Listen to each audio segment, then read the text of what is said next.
que llaman espíritus apegados a la tierra. Tal y como hemos podido comprender en otros párrafos y capítulos de esta obra, el estado post-mortem sigue unas líneas generales para todas las personas que abandonan el cuerpo físico, es decir, se abandona el cuerpo físico. Se recopila la película de la vida pasada para llevárnosla al mundo de deseos gracias al cuerpo etérico. Abandonamos el cuerpo etérico. Tomamos la imagen del cuerpo físico, pero en la materia del cuerpo de deseos, que es en el que estaremos unos años en el purgatorio y en el cielo. Y, por fin, abandonaremos también el cuerpo de deseos para llevarnos la esencia de las experiencias de la vida, para que formen parte del alma, esa conciencia que nos habla y nos advierte cuando hacemos mal. Pues bien, en el caso de los apegados a la tierra no ocurre exactamente así, porque estos están más tiempo del debido en las regiones inferiores del purgatorio que se entremezcla con las regiones superiores etéreas del mundo físico. Dentro de este grupo de almas apegadas a la tierra se podría hacer algunas divisiones porque el motivo por el que lo hacen no es el mismo para todos. Sabemos que las personas que fallecen están en las regiones etéricas del mundo físico en su cuerpo etérico, de deseos y mental entre 15 y 75 horas aproximadamente, que es el tiempo que se suele necesitar, dependiendo de varias circunstancias como, por ejemplo, el tiempo que se pueda estar despierto, la duración de la vida y las molestias que le puedan causar las personas que haya a su alrededor, para grabar la película de la vida pasada en el cuerpo de deseos, y así luego pasar al mundo de deseos. Bien, hay personas que por determinados intereses materiales, vicios, pasiones, etc., se quedan durante un espacio de tiempo en estas regiones etéreas, y este puede ir desde unos meses hasta varias decenas de años. Recordemos que la región inferior del purgatorio, es donde se purgan las peores maldades, y que los mundos se compenetran mutuamente porque cuanta más elevada sea su vibración más sutil es su materia, y por eso las regiones inferiores del mundo de deseos, purgatorio, se mezcla con las superiores de las etéreas del mundo físico. Así es que esas almas errantes, que tan atraídas se sienten por lo terrenal, se encuentran en el purgatorio pero, a la vez, en las regiones etéricas gracias a su cuerpo etérico que no han abandonado. Cuando una persona ha sido verdaderamente mala, cuando se ve dominada por el vicio, cuando disfruta haciendo sufrir, cuando se mete y se pierde en el mundo del espiritismo, cuando es inmoral y cuando se degenera hasta el punto de que en su vida pasada casi no ha habido expresión de su alma, entonces no se produce la separación del cuerpo etérico y, al contrario, este se ha endurecido y se ha amalgamado con el cuerpo de deseos. Esta unión y compenetración del cuerpo etérico y de deseos es llamado en el lenguaje Rosacruz el cuerpo del pecado, pero hay quien le llama simplemente demonio. Hemos dicho que el cuerpo etérico puede estar vivo habitado por el hombre que acaba de morir, varios días, pero cuando se ha llevado una vida depravada y negativa como se ha dicho, este cuerpo se cristaliza y fortalece hasta el punto de aferrarse a la vida y mantenerse de las partículas etéreas de los cuerpos vitales de los humanos. Esto es así hasta el punto de que estos seres son asiduos de los lugares donde asista gente similar a ellas para absorber los vapores del estómago como si fueran vampiros de los éteres que mantienen vivo a los cuerpos. La materia más densa que utilizan en su cuerpo etérico son los dos éteres inferiores de su cuerpo etérico, pero a veces utilizan las partículas de la atmósfera para hacerse visibles. Generalmente, tarde o temprano, llega el momento en que ese ser abandona ese cuerpo del pecado que él mismo ha creado, pero mientras tanto, ese ser malvado habita junto a nosotros mucho más cerca de lo que imaginamos, puesto que la materia etérica y de deseos compenetra la física. Estos seres, viciosos del sexo o de la droga, dictadores, machistas, terroristas, etc., son más peligrosos que cuando vivían físicamente porque ahora son invisibles y tienen los medios o la capacidad suficiente como para incentivar a otros de similar naturaleza para que se comporten de una manera degenerada o depravada como ellos lo harían.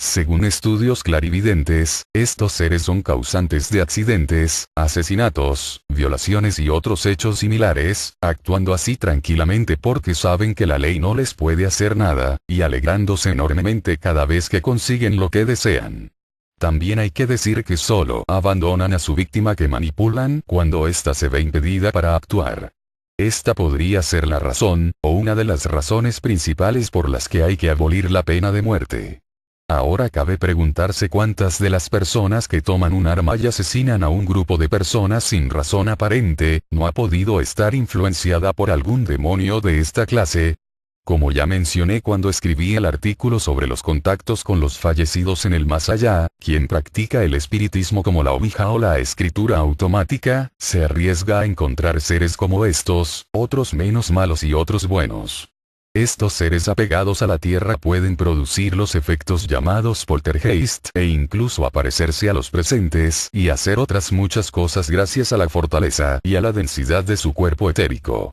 Por otro lado, según algunos estudios de clarividentes y según mi propia experiencia, también se hacen pasar por maestros espirituales cuando los que están haciendo espiritismo buscan el desarrollo espiritual. Lo que ocurre es que no se tarda mucho tiempo en comprobar que no son tales maestros. Pero, si se les dice que no se quiere nada con ellos, hacen que se enfadan y amenazan con abandonar u otros hechos similares que no vendría a cuento recordar por mi parte.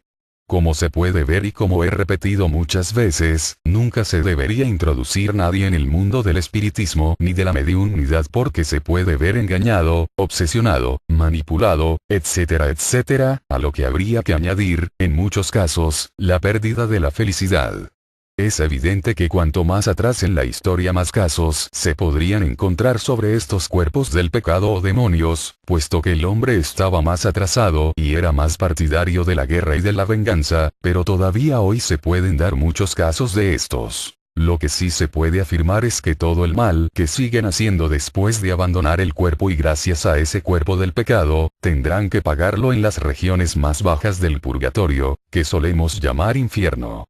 Pero esto no se queda solamente aquí porque cuando esa alma se eleva al cielo gracias al trabajo que sobre él hacen las fuerzas del mundo de deseos, se queda el cascarón de ese cuerpo de deseos y vital. Este cascarón no es como el de cualquier otra persona porque tiene una especie de conciencia individual gracias a las experiencias grabadas en el cuerpo etérico y en el de deseos. Es cierto que al no tener mente, este cascarón no puede pensar, sin embargo, el resultado de su vida física y de la post-mortem apegada a la Tierra, le han facilitado una astucia y una especie de instinto que le permitirá vivir de forma independiente durante, quizás, siglos.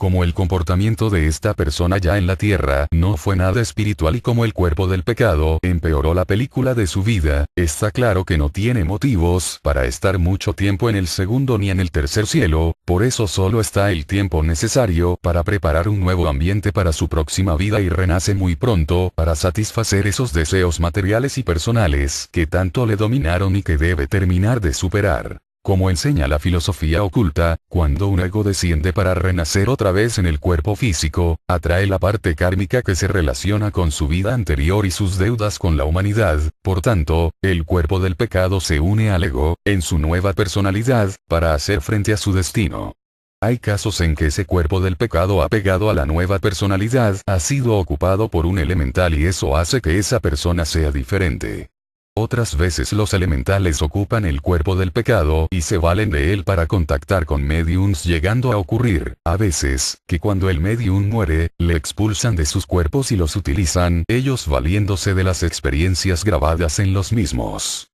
Esto, como es lógico, retrasa muchísimo el progreso de ese ego. Es muy posible que todos conozcamos a alguien cuya voluntad sea débil y que, además, esté muy centrada en la vida física y en el materialismo. Estas personas que son casi autómatas y que ejercen poco la razón, la voluntad y la originalidad son las más fáciles de dominar por esos cuerpos del pecado y por los elementales si hacen espiritismo. Pero estos no son los únicos espíritus apegados a la Tierra, hay otros muchos, aunque no son un peligro tan notable. Las personas que se han suicidado son uno de los que pululan entre nosotros como lo hacen el drogadicto, el alcohólico, el fumador o el que deja riquezas que nadie ha querido dar por su egoísmo. El caso del suicida se diferencia principalmente en un hecho del resto de los ejemplos, y es que este ha adelantado el momento de su muerte. Nuestro cuerpo físico se construye según el molde etérico que los ángeles del destino depositan en el útero de la madre, y este le construyen basándose en la vibración del arquetipo que crean las jerarquías superiores, colaboradoras en nuestra evolución como nosotros colaboramos en la evolución de los animales, en el segundo cielo en el mundo del pensamiento. Esto significa que, a la hora de la muerte, la vida procedente del espíritu y relacionada con ese arquetipo, se rompe en su conexión en el corazón para que el cuerpo etérico salga del físico y al cabo de unas horas comience también su descomposición.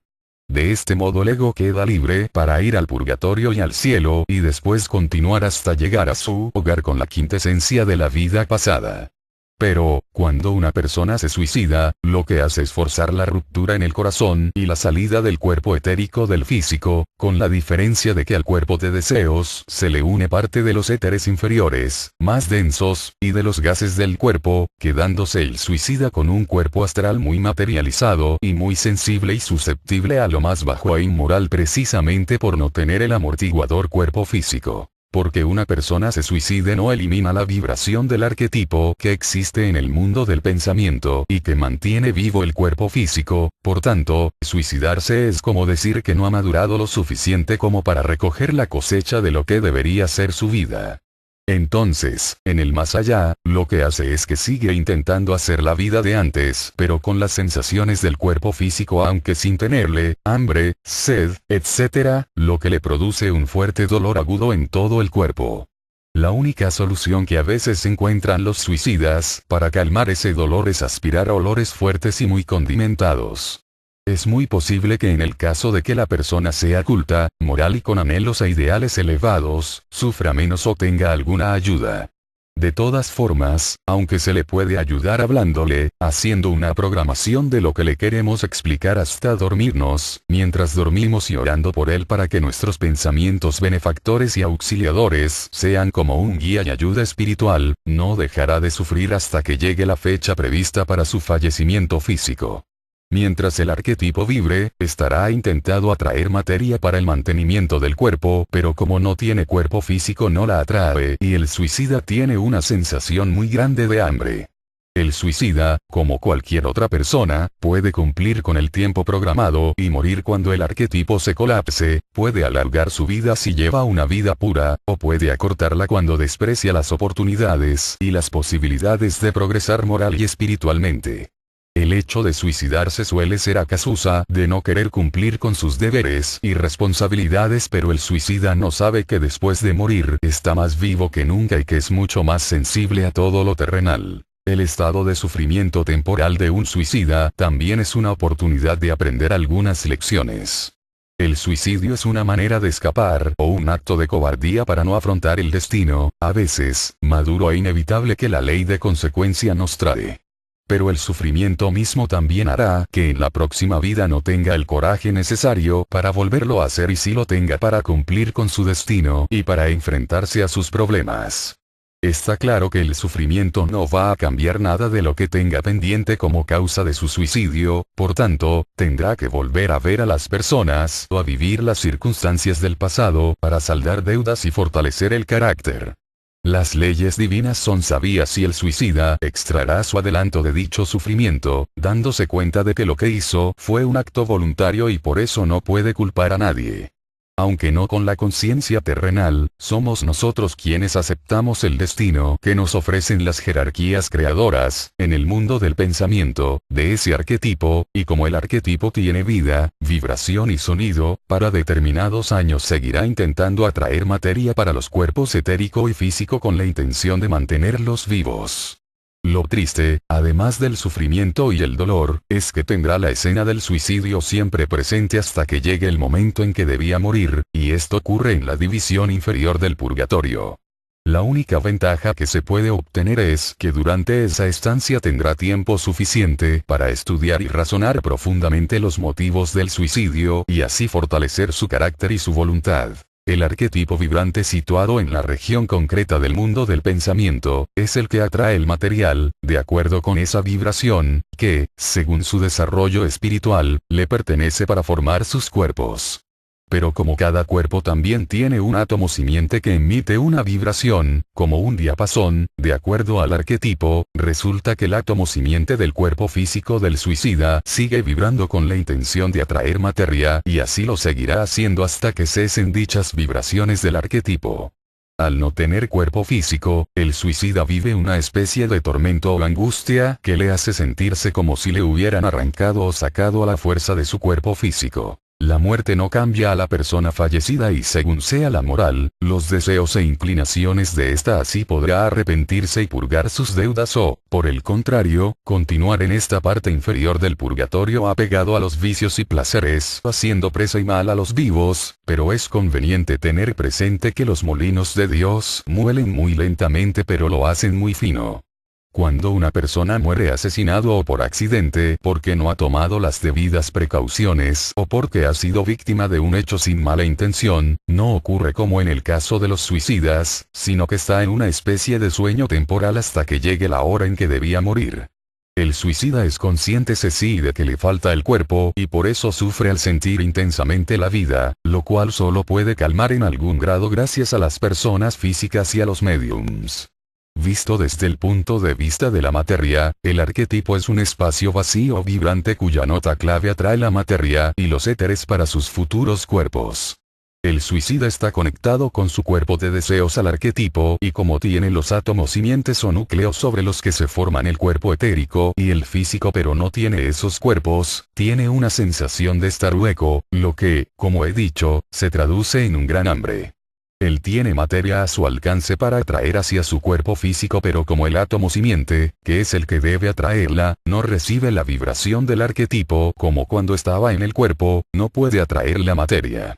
El suicida suele tener ante su visión el propio suicidio durante mucho tiempo, lo que le hace sufrir, pero eso se grabará también que si en una próxima vida se le mencionara algo sobre el suicidio, le entraría verdadero pánico. Con el asesinado, como se ha dicho, no ocurre lo mismo porque se le induce a una especie de coma, y si el asesino muere antes de que su víctima despierte y pase al primer cielo, sentirá la presencia de su víctima asesinada junto a él. De cualquier forma la presencia del asesinado acompañará al asesino durante su estancia en el purgatorio. Si queremos evitar el apego a lo terrenal, debemos analizarnos y ver si nos domina el hecho de acumular bienes o dinero, o si estamos dominados por el alcohol, el tabaco, etc. Porque, si es así, significa que tendremos que sufrir por todo ello en la región más cercana posible a la tierra. Ningún deseo material ni personal puede ascender al cielo. Otro caso en el que se quedan muy cerca de la tierra es el de los asesinos y terroristas puesto que esas acciones causan un infierno para ellos, con la particularidad de que si el asesino muere y su víctima está todavía en el mundo de deseos, se verá atraído por ella. Sí, ese es uno de los sufrimientos de estas personas que tanto dolor causan en la tierra, el asesino estará en presencia de su víctima o víctimas, las cuales pensaban que su asesino estaba muerto y que no le volverían a ver. Si el asesinado ha despertado del sueño o estado de coma que se le sometió por no ser culpable de su muerte, también puede estar ante su asesino durante un tiempo pero luego deberá hacer su purgatorio y su cielo como cualquiera. Es muy posible que un asesino no sea asesinado en otra vida como efecto, pero sí es muy fácil que muera en algún accidente para que tome nada en su conciencia de lo que es verse privado de su cuerpo físico que tanto necesita para evolucionar en este mundo. En el caso de que el asesinado haya ascendido al cielo, el asesino permanecerá junto al cascarón, cuerpo de deseos abandonado, también hasta terminar padeciendo, entre otras cosas, todo el sufrimiento que él causó a familiares y amigos del asesinado. Como es evidente incluso para los vivos, al asesinado le programarán una vida donde se le compensará las pérdidas causadas por su asesino.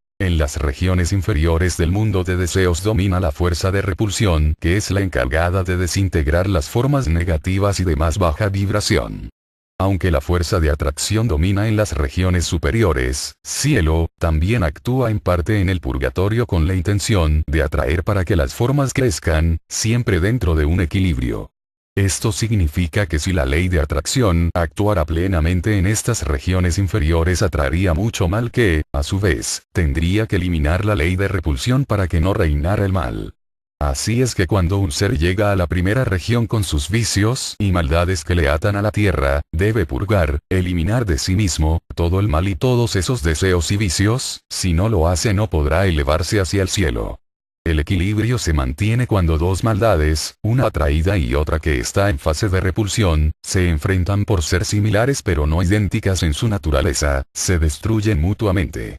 Pero en el caso de las personas que mueren dominadas por vicios, con pasiones por ciertas personas o cosas en la tierra, etc., sufren porque la ley de repulsión extrae el mal del cuerpo de deseos del fallecido cada vez que éste desea apasionadamente algo y no lo puede obtener. Es cierto que los que tienen un vicio por algo para consumir pueden crearlo en el mundo de deseos, pero ese producto nunca produce los mismos efectos que cuando lo consumían físicamente. Así el borracho creará alcohol etérico con cierta densidad pero no lo emborrachará, el fumador intentará coger colillas físicas pero no podrá, y tanto unos como otros solo se pueden consolar asistiendo a lugares donde se fume y se beba para aspirar la atmósfera del local, e incluso los gases de los estómagos de los allí presentes. Los recién muertos que van al purgatorio están vestidos con su cuerpo de deseos, con materia de los vicios, pasiones, maldades, etc. que han creado, y con éteres físicos y gases del mundo físico.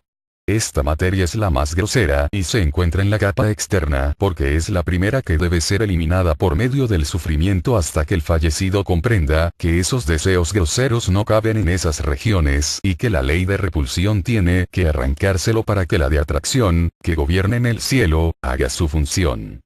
Como el sufrimiento en el purgatorio no es continuo porque hay pausas, el hecho de tener esa materia grosera en la capa externa hace que el ser se sienta atraído hacia la tierra en busca de lo que aún le domina, y cuando hace esto vuelve a sufrir y a purgar sus defectos. Según va eliminando la materia de deseos grosera de su cuerpo, estará capacitado para ascender a las regiones superiores, donde completará su aprendizaje de que lo que le atraía en la tierra no sirve para nada en el cielo. El hombre no puede ascender al primer cielo mientras no esté arrepentido del mal que ha causado, mientras no tome conciencia de ese mal, y mientras le quede algo de materia que esté en sintonía con las regiones inferiores. Los espíritus que están apegados a la tierra lo siguen estando allí porque el cuerpo de deseos, que no tiene sentidos físicos, tiene unos órganos de sensación sutiles pero poderosos que les permiten ver y oír con cada uno de sus átomos. Dense cuenta que los deseos, pasiones y demás emociones negativas que llevan al hombre a crear un vicio que le llega a dominar, no pertenecen al cuerpo físico sino al cuerpo de deseos, por eso es el cuerpo de deseos el que los contiene en su materia, y es el hombre el que sufre cuando se deshace de esa materia, por no poder obtener lo que desea. Vemos así como ningún drogadicto, malvado o alcohólico puede ascender al cielo, y como no hay un Dios castigador y creador de purgatorios e infiernos. Solo el hombre crea esos estados de conciencia con su maldad y sus vicios. Esto es tan simple de entender como que el muy dominado, por ejemplo por el sexo, que desea satisfacer su pasión de la forma que sea, más sufrirá. Mientras que el fumador que cuando murió ya casi no fumaba y controlaba en parte su vicio, apenas sufrirá porque superará el deseo rápidamente. Esta clase de apegados a la tierra lo tienen más fácil que el suicida o el asesinado porque cuanto antes se den cuenta del mal que se están haciendo y el karma que se están creando para la próxima vida, pruebas y tentaciones para ver si lo han superado, antes dejarán el lastre del mal que les aprisiona en esas regiones. No quiero entrar en otros aspectos y entidades que se pueden ver relacionadas con un alcohólico o vicioso de cualquier cosa porque sería muy largo de explicar, pues, en el mundo del deseo hay muchas clases de entidades y algunos de ellas pueden hacer de tentador ante cualquier debilidad del hombre. Cuanto mal nos evitaríamos si fuéramos conscientes, por medio de la observación de nuestros cuerpos de deseos y mental, de cómo sentimos y pensamos en cada aquí y ahora. Siempre tenemos la voluntad y el libre albedrío para imponerlo sobre los deseos y sobre los hechos terrenales, e inclinarnos sobre lo positivo y espiritual en vez de sobre lo negativo y sobre la maldad, tan solo necesitamos observarnos y decidir. La ignorancia y la falta de razonamiento llevan al pecador al purgatorio, pero la inteligencia y la razón le hacen discernir y comprender lo que es verdaderamente útil para el alma y lo que no.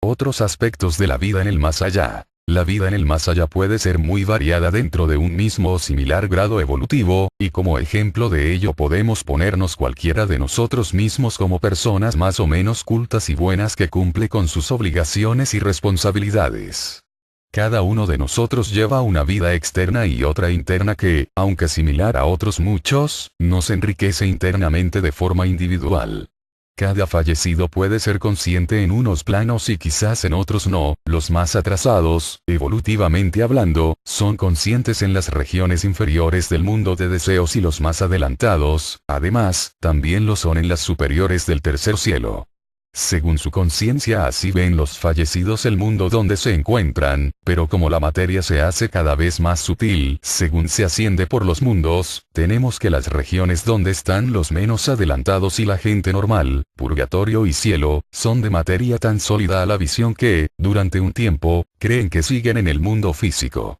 Claro que esto ocurre mientras no observan algún objeto de cerca para ver cómo vibra su materia o mientras no se den cuenta de que pueden atravesar paredes o sentarse en un sillón compenetrando el cuerpo de otra persona.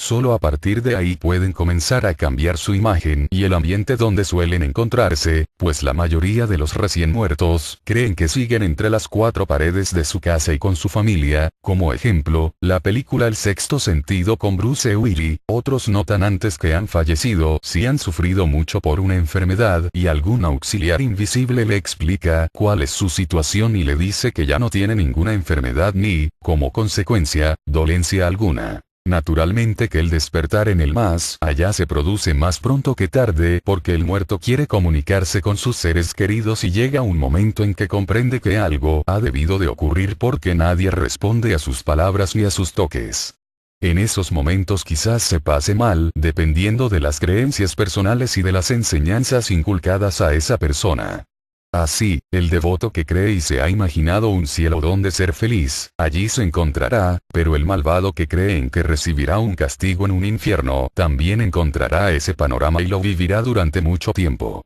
Solo cuando aprenden que con esa clase de materia y con su imaginación y su voluntad pueden cambiar su imagen y su alrededor ambiente, es cuando comienzan a vivir de verdad su purgatorio y su cielo. Según pasa el tiempo en el mundo de deseos, las personas se olvidan cada vez más de la vida física pasada y comienzan a interesarse por su propia transformación y por su vida en el más allá. Sus deseos, sus sentimientos y sus intereses ya no son de la tierra, sino del cielo, y esa nueva vida les hace olvidar progresivamente su vida pasada. El hecho de tener un miembro familiar con cierta intuición, el fruto de mis estudios y sus correspondientes trabajos internos, y la actitud y reacción de una gatita que tenemos en casa, me ha demostrado que gran parte de lo que digo en estos párrafos es digno de crédito. Quizás nadie crea en todo esto, pero yo puedo asegurar, al menos para mí mismo, que cuando un familiar muere está en la casa donde vivía y con su familia muy a menudo durante unos cuantos meses, luego viene de vez en cuando, sobre todo si se le menciona o invoca, y al cabo de pocos años ya no vuelven a los lugares físicos donde solían estar porque, primero, comprenden que casi se han olvidado de él. Segundo, porque ya no se siente atraído. Tercero, porque donde se encuentra está mucho mejor. Cuarto, porque cada vez tiene menos recuerdos de su vida pasada. Sería muy conveniente que cada persona imaginase la vida post-mortem desde el punto de vista de que la vida no acaba sino que continúa, igual que las partículas de agua siguen siendo agua cuando pasan del estado líquido al gaseoso. Tampoco cambia mucho la relación con los que se quedan cuando alguien fallece porque, en realidad, el hecho de no verlos, no significa que no estemos en contacto con ellos cuando concentramos voluntariamente nuestra conciencia en ellos y en ese mundo superior. También, el hecho de no verles no significa que no nos escuchen porque no es así, sobre todo durante unos años según la frecuencia con que lo hagamos y según dicho fallecido tenga interés en contactar o no con nosotros. Donde no hay duda tampoco es en que contactamos con nuestros seres queridos. Mientras dormimos quizás no recordemos nada o pensemos que hemos tenido un sueño, pero, sobre todo, los primeros meses se nota, al menos yo lo he notado con 2 personas de mi familia, y más si cuando uno se acuesta se predispone para ello. Es más, se nota su presencia en la casa. Los llamados muertos están en todas partes, entre nosotros como pueden estarlo la neblina y el humo juntos.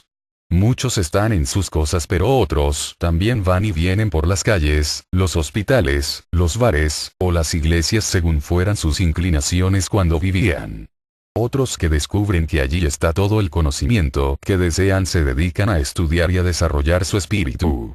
Otros, y quizás por mucho tiempo, se pasan nuestros días y nuestras noches velando a padres enfermos o a sus niños que han dejado aquí en la tierra. Los avariciosos estarán entre lo que más desean, los dominados por vicios estarán sufriendo viendo cómo otros consumen mientras que ellos no pueden, etcétera, etcétera. Solo los más evolucionados y lo que son conscientes de estas enseñanzas son lo que saben actuar correctamente dando el tiempo necesario a quien o a lo que corresponda para luego dedicarse a trabajar cuanto antes para su liberación y para la liberación de los demás. Las buenas o malas intenciones y la mala o buena voluntad para crear buenas o malas obras marcan en gran parte las actividades de los fallecidos en el mundo de deseos. Podría hablar de muchos hechos curiosos que allí ocurren, pero sería demasiado largo para lo que deseo comunicar en esta obra. Solo diré que los fallecidos con buenas intenciones pueden aprovechar las acumulaciones de vibraciones y pensamientos elevados para hacer uso de ellos y revestirse de una imagen para hacer una buena obra, sea de persona o sea de ángel, sean de auxiliadores de personas en peligro o sea de cuidadores de niños que aún no deben morir.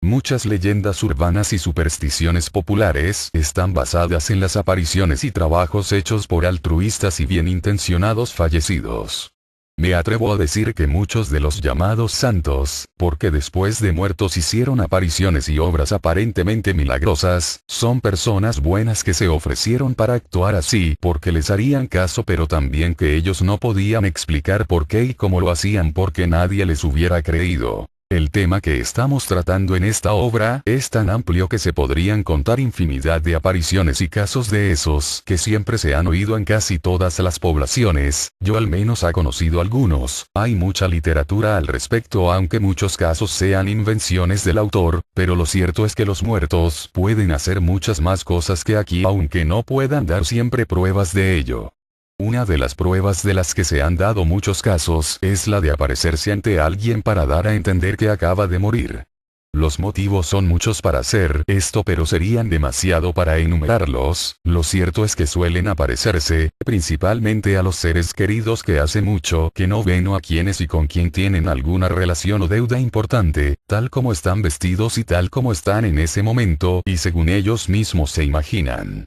Estas apariciones suelen durar segundos o minutos porque, por lo general, luego caen en trance para ver la película de su vida de la cual extraerán la quintesencia. También hay otra clase de apariciones que se hacen estando la persona en el lecho de muerte pero aún vida. En estos casos suele ser el amor y los fuertes anhelos y deseos los que facilitan el desprendimiento de los cuerpos sutiles del cuerpo físico. Muchas de estas apariciones no dicen nada o solo gesticulan, pero otras las han llegado a oír los presentes. El amor es tan poderoso que una madre que vigila desde el más allá a sus hijos, puede mover algún objeto físico si ve que estos están en peligro. Otro tema muy común que en forma de pregunta se hacen algunas personas es el tiempo que se tarda en renacer, pero aquí también hay diferentes interpretaciones de acuerdo a su estado de conciencia y a su grado evolutivo en general. Es necesario aclarar que no solo se tienen en cuenta el tiempo entre un renacimiento y otro, sino que también es significativo el hecho de que unos estamos más tiempo en un plano o región que otros. Las personas muy atrasadas y que hacen verdaderos actos de terror y de maldad no están mucho tiempo en el cielo y no son nada conscientes en el mundo del pensamiento. Los que son malvados y hacen mucho daño entre nosotros, se pasan mucho tiempo, como el anterior caso, en el infierno y en el purgatorio, pero pueden tener alguna actividad en el cielo. Entre el común de la humanidad hay un gran grupo que evoluciona a la par, que suele renacer cada 600 o 1000 años, de los cuales están un tercio de su vida en el purgatorio. Los que manifiestan cierta superioridad moral, intelectual y espiritual sobre los anteriores, pueden renacer cada menos tiempo que los anteriores, estando casi todo el tiempo en los cielos, aunque no sean conscientes en su propio plano o cuerpo causal. Los que andamos esforzándonos por espiritualizar el carácter y por recorrer cuanto antes el sendero de perfección, solemos estar poco tiempo en el purgatorio, salvo que haya habido alguna etapa en nuestra vida donde nos hayamos desviado del sendero y hayamos hecho ciertas barbaridades. Algunos comienzan a ser conscientes en el tercer cielo y en su cuerpo causal, aunque por muy poco tiempo. En casos similares a este último, se está la mayor parte en el primer y segundo cielo y muy poco en el purgatorio y en el tercer cielo. Aunque cada uno de nosotros somos libres y podemos acortar o alargar nuestra vida según el trato y los cuidados que demos a nuestro cuerpo, cada cual nace con una duración de su vida de acuerdo a la vibración y duración del arquetipo etérico de nuestro cuerpo físico. Es cierto que la ley de consecuencia tiene una relación muy directa con nuestra vida, pero su sabiduría nos permite llegar al límite puesto por las jerarquías superiores por muy dura que sea la vida. Estas jerarquías encargadas de ponernos el destino que necesitamos para seguir evolucionando, y que nosotros aceptamos antes de renacer, también nos ponen una serie de oportunidades que, si supiéramos aprovecharlas, nos permitiría alargar nuestra vida. Cuando, como ocurre por lo general, no aprovechamos las oportunidades que nos ofrecen, acortamos la vida, pero, si además, nos metemos en un callejón sin salida, donde vamos a perjudicar en gran medida nuestras próximas vidas, entonces dichas jerarquías acaban con el arquetipo mencionado y morimos como efecto de su obra amorosa hacia nosotros. Una vez aclarado este punto que creía importante, veamos cómo además del tiempo entre renacimientos, también tiene su importancia el sexo del cuerpo físico. Según se mueve el Sol de acuerdo a la precesión de los equinoccios, tarda unos 2000 años en recorrer un signo completo a la vez, que va creando progresivamente un nuevo ambiente en la Tierra. Pues bien, en esos 2000 años el ser humano suele renacer 2 veces, una como hombre y otra como mujer, para que sus experiencias, base de la evolución, sean diferentes y variadas tanto por el ambiente del planeta como por el sexo del cuerpo en que se renace. Aún así, estas normas no son inamovibles y se pueden cambiar ante ciertos casos excepcionales, como por ejemplo, que un alma que necesite cierta clase de cuerpo o destino no los encuentre en la época que le correspondería renacer. En esos casos puede repetir sexo o puede adelantar o atrasar su renacimiento con tal de aprovechar las oportunidades que le brindan otras almas y el nuevo ambiente del signo astrológico. Un ejemplo de esto es cuando un alma adelantada no encuentra o no tienen fácil renacer de otros padres que cumplan los requisitos necesarios para él y hacen que renazca, por ejemplo, 300 años antes. Entonces esa alma está fuera de su ambiente y ha nacido casi como un genio ante los demás. Como podemos ver, el ser humano renace de manera que sus experiencias sean más provechosas para su propia evolución gracias a, primero, renacer cada 1000 años aproximadamente cuando el ambiente del planeta ha cambiado. Segundo, renacer en diferente sexo para la aplicación del karma al respecto y para que sus experiencias también sean diferentes. Tercero, renacer bajo diferente signo astrológico porque la influencia solar y del ascendente en cada persona le permite desarrollar nuevas virtudes y aborrecer otros defectos. Es evidente que cuando a un alma se la adelanta o se le atrasa la fecha de su renacimiento, también se le alarga o se le acorta su estancia en el cielo, pero eso no tiene importancia porque se le compensará en las siguientes vidas.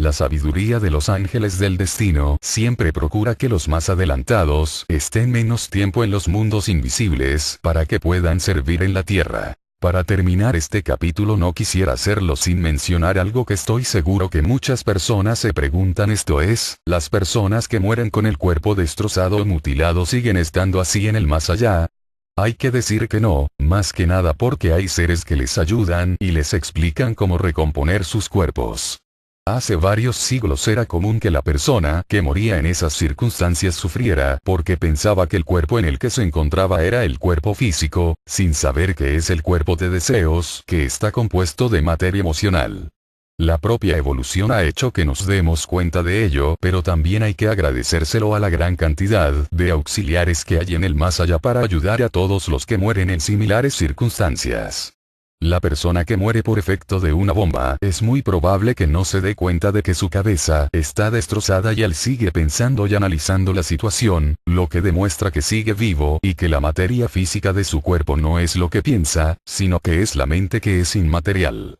Por tanto, cuando se da cuenta o cuando le explican que por el hecho de pensar que tiene el cuerpo como lo tenía antes de la explosión, ese cuerpo se reconstruye en materia emocional, ya anula su miedo y su sufrimiento imaginario. Algo similar ocurre a todo aquel que quiere cambiar de imagen porque la que tenía en la tierra no le gusta, o con la mayoría de las locuras que, aunque el loco crea que no está bien, en el mundo de deseos ya se ha terminado y puede pensar y actuar como los demás, salvo algunas excepciones. Así es que cada cual puede tener el cuerpo físico que tenía o mejor y curarse de todo. Es más, también pueden vestirse como quieran e ir a cualquier sitio que conozcan en la tierra.